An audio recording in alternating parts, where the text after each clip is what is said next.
Hello, this is Ken Courtright, founder of Today's Growth Consultant and Income Store.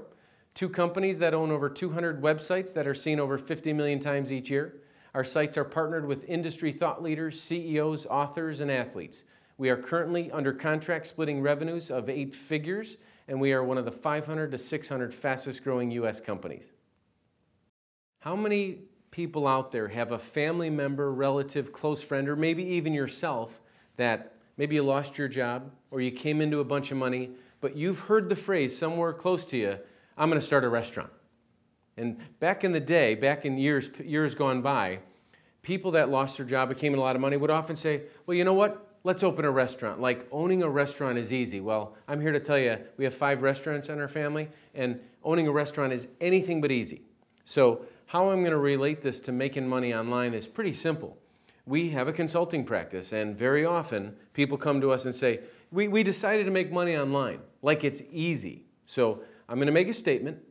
If you have a website that makes $1, if it generates 10 cents a month, if it makes $1 per year, you no longer can look at that and say, I own a website. I want you to look at that from this point forward and say, I own a business.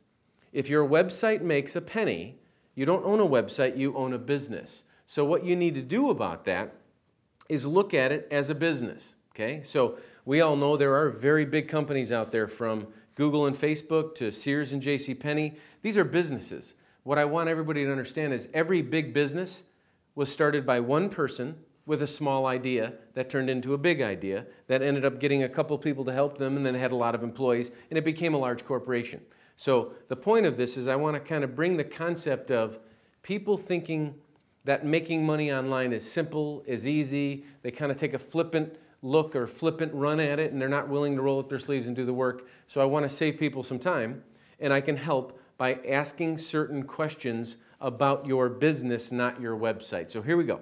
If you have a website that makes any money whatsoever, I want you to ask yourself questions that large companies ask themselves on a regular basis. Things like, who are we? What are we? What are we selling? Who's our competition, or what is our competition? Why are we even in this industry?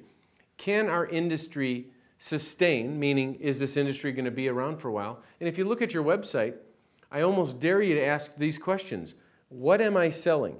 Are you selling a widget or a product, or are you selling somebody dream or hope or a solution to something? And I want you to start analyzing that website as a business. Finally, this is a little tip that everybody can do. You might want to consider, if you have a business, especially if it's already making money. Notice how I said that. If you have a website generating revenue, which should be looked at as a business, I want you to ask yourself, am I willing to put my website or my business through a SWOT analysis? A SWOT analysis is a business phrase for strengths, weaknesses, opportunities, and threats. So I'd like you to analyze your website for its strengths. What's strong about your website? And its weaknesses. What's weak about your website? What are some opportunities in your website you haven't looked at yet? And what are some threats? Maybe some competition or your lack of time, lack of energy. And I think you're going to find out when you actually look at your website with a SWOT analysis, it's going to force you to look at it as a business. And I think you're going to see a lot of things you've never seen before about your website or your business. Hoping what I've shared with you today is valuable and helpful. I know if you're looking for some more information, or this was just this kind of opened your eyes a little bit and you'd like to see more information on exactly how we're generating our revenues online, please click the link on this page.